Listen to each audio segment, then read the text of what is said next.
Viewers, Microsoft word के second video lecture के साथ मैं आपको होस्ट मुदस्सिर सलीम हाज़िर हूँ। तो सबसे पहले हम माइक्रोसॉफ्ट वर्ड को लोड करते हैं। सर्च बटन पे आकर मैंने माइक्रोसॉफ्ट वर्ड को ओपन किया, ब्लैंक डॉक्यूमेंट मैंने लिया, इसको मैक्सिमाइज़ कर लिया। अब व्यूअर्स कोई भी सपोज़ अब पैराग्राफ की सेटिंग को देखते हैं। हम एक पैराग्राफ जो है इस पर बिल्टन पड़ा हुआ है तो उसको देखते हैं, उसको ले लेते हैं। इक्वल टू प्रेस किया, RAND और शिफ्ट दबा के 9 और 0 प्रेस किया तो ये ब्रेसेस आ गई, और इसको एंटर किया तो ये एक पैराग्राफ आ गया। तो इस पैराग्राफ को मैं सिलेक्ट करता हूँ। ये अलाइनमेंट है, इसकी अलाइनमेंट टेक्स्ट को अलाइन कर सकता हूँ मैं, सेंटर में अलाइन कर सकता हूँ, राइट साइड पे अलाइन कर सकता हूँ, और इसमें जस्टिफाई कर सकता हूँ। जस्टिफाई में होगा दोनों साइडों से वो बराबर होगा टेक्स्ट, यानी कि जितना डिफरेंस राइट साइड से छोड़ा जाएगा उतना ही लेफ़्ट साइड से छोड़ा जाएगा। ये एक बड़ा अच्छा फीचर है। तो ये अलाइनमेंट है टेक्स्ट की। उसके बाद ये लाइन स्पेसिंग दे सकता हूँ, कितनी लाइन स्पेसिंग चाहिए। ये देखें 2 लाइंस के दरमियान स्पेस ज़्यादा हो रहा है, अगर मैं कम करूँगा तो ये कम हो रहा है। और इसी तरह मैं पैराग्राफ के बैक पे कलर चेंज कर सकता हूँ, जो कलर मुझे सूटेबल लगता है उस कलर को मैं अप्लाई कर सकता हूँ।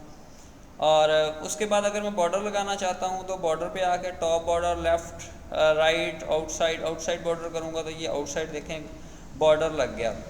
इसी तरह मैं इसको सिलेक्ट करने के बाद अगर मैं इस पे ये ऑप्शन पे आता हूँ, बॉर्डर एंड शेडिंग पे आता हूँ, तो यहाँ से भी मैं इसको वो अच्छा सा बॉर्डर अप्लाई कर सकता हूँ। तो ये मैं टेक्स्ट को मैंने बॉर्डर अप्लाई कर दिया। तो नेक्स्ट फीचर को देखते हैं। इधर मैं लिखता हूँ suppose what is your name. Suppose Ali है, अहमद है, आज़म है। ठीक है, ये मैंने 3 ऑप्शन दी, इनको मैंने सेलेक्ट किया। इसके साथ मैंने बुलेट्स लगाने हैं तो मैं ये बुलेट्स लगा सकता हूँ। अगर नंबर बुलेट्स में डिफरेंट हैं कोई भी बुलेट्स अप्लाई कर सकते हैं। बुलेट्स नंबर्स भी लगा सकते हैं, हम जो नंबर्स लगाना चाहें वो नंबर्स भी लगा सकते हैं। इसी तरह उसको यहाँ से क्या होगा, सेलेक्टेड इंडेंटेशन होगी। अगर मेरा सेलेक्टेड टेक्स्ट राइट को इंडेंट होता जाएगा। अगर मैं इस ऑप्शन पे क्लिक करूँगा तो डिक्रीज इंडेंटेशन मेरा जो है वो सिलेक्टेड टेक्स्ट जो है वो लेफ़्ट साइड को इंडेंट होता जाएगा।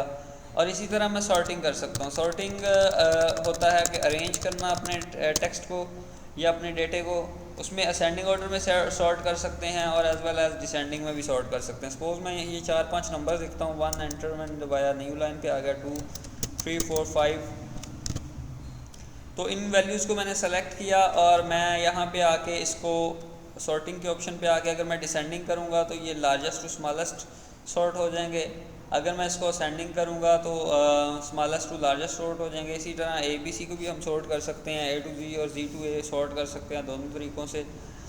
उसके बाद ये देखिए मैं स्पेस दे रहा हूँ तो मुझे कुछ खाली यानी कि चीज़ नज़र आ रही है, कुछ भी नहीं नज़र आ रहा। अगर मैं नॉन स्पेसिंग करैक्टर को ऑन कर देता हूँ तो मैं जहाँ जहाँ पे स्पेस दूंगा वहाँ पे डॉट नज़र आएंगे।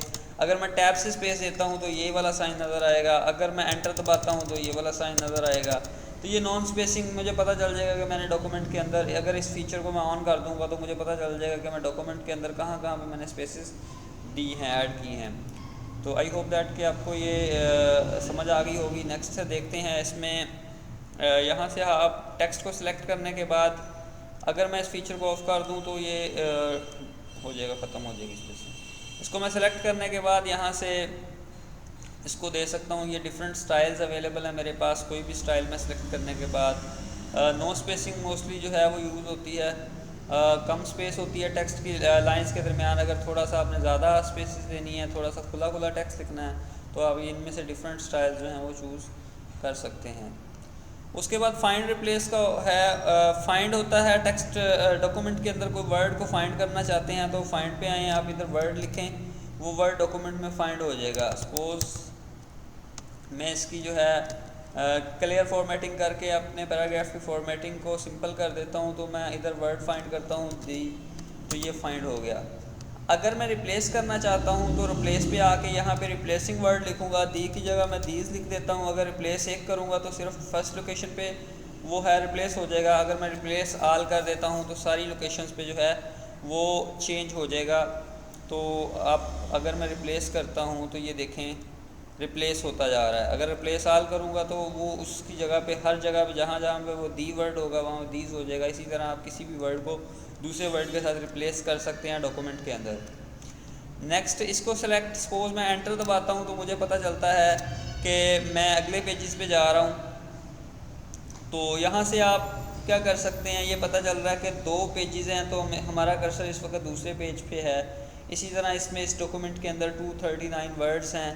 अगर मैं सपोज़ मेरे डॉक्यूमेंट में सपोज़ 50 पेजेस हैं या 100 पेजेस हैं तो मैं उनके दरमियान किसी एक स्पेसिफ़िक पेज पे जाना चाहता हूँ तो मैं रिप्लेस की ऑप्शन पे आऊँगा। यहाँ पे गो टू की ऑप्शन है तो गो टू की ऑप्शन पे आके मैं पेज नंबर एंटर करूँगा जिस पेज पे मैं जाना चाहता हूँ। सपोज़ मैं 1 एंटर किया तो पहले पेज पे पहुँच जाऊँगा। इसी तरह 2 एंटर करूँगा तो मैं दूसरे पेज पे पहुँच जाऊँगा।